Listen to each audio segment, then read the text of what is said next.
আমরা জুন মাসের ৩ তারিখ থেকে জুলাই মাসের ৩১ তারিখ পর্যন্ত প্রক্রিয়ার মধ্য দিয়ে আলাপ আলোচনার মধ্য দিয়ে কি বিষয়ে সংস্কার করা প্রয়োজন এ বিষয়ে ঐকমত্য প্রতিষ্ঠা করার চেষ্টা করেছি এবং বিভিন্ন বিষয়ে রাজনৈতিক দলগুলো ঐকমত্যে উপনীত হয়েছেন।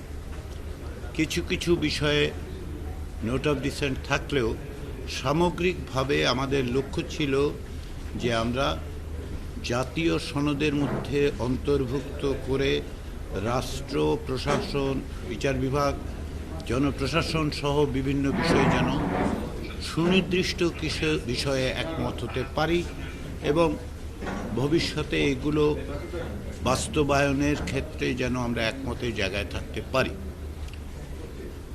সেদিক থেকে জুলাই জাতীয় সনদ 2025-এর প্রাথমিক পর্যায়ে রাজনৈতিক দলগুলোর সাথে আলোচনা এবং দ্বিতীয় পর্যায়ের আলোচনার মধ্য দিয়ে 84টি বিষয়ে ঐকমত্য প্রতিষ্ঠিত হয়েছে, যদিও কিছু বিষয়ে কিছু রাজনৈতিক দলের নোট অফ ডিসেন্ট এবং ভিন্নমত আছে। এগুলোকে অন্তর্ভুক্ত করেই জুলাই জাতীয় সনদ প্রণয়ন করা হয়েছে। তার চূড়ান্ত ভাষ্যটি দেবার আগে আমরা 2 দফায় খসড়া রাজনৈতিক দলগুলোর কাছে পাঠিয়েছিলাম। তারা তাদের মতামত দিয়েছেন এবং সেই মতামতগুলোকে সন্নিবেশিত করে আমরা চূড়ান্ত ভাষ্যটি তৈরি করেছি। ওই সনদে অঙ্গীকারনামার বিষয়টি আছে যে রাজনৈতিক দলগুলো কি বিষয়ে অঙ্গীকার করছেন। ওই অঙ্গীকারনামার ক্ষেত্রেও যেটা হয়েছে সেটা হচ্ছে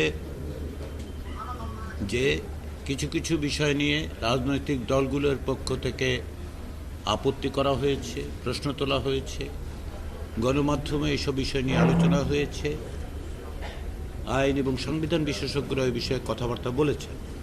সেসব বিষয়কে বিবেচনায় নিয়ে এবং আমাদের সঙ্গে যে সমস্ত সংবিধান বিষয়ক এবং আইন বিষয়ক বিশেষজ্ঞদের যোগাযোগ আছে, আমাদের একটি প্যানেল আছে, তাদের সাথে কথাবার্তার পরিপ্রেক্ষিতে অঙ্গীকারনামায় একটা বড় রকমের পরিবর্তনও করা হয়েছে।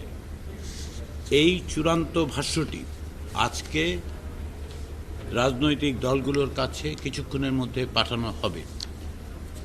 যেটা আমরা রাজনৈতিক দলগুলোকে বলেছি, বিশেষ করে 31শে জুলাইয়ের পর অনানুষ্ঠানিক যোগাযোগের সময় আমরা রাজনৈতিক দলগুলোকে অনুরোধ করেছিলাম তাদের মন্তব্য দিয়েছেন। যেহেতু সেগুলো সন্নিবেশিত করা হয়েছে, আমরা যেটা রাজনৈতিক দলগুলোকে বলেছি সেটা হচ্ছে সকলের মতের প্রতিফলন ঘটানোর চেষ্টা হয়েছে, কিন্তু সকল বক্তব্য একটি সনদে ধারণ করা যাবে না, কারণ ক্ষেত্র বিশেষে সেগুলো পরস্পরের সাথে বিরোধীও বটে।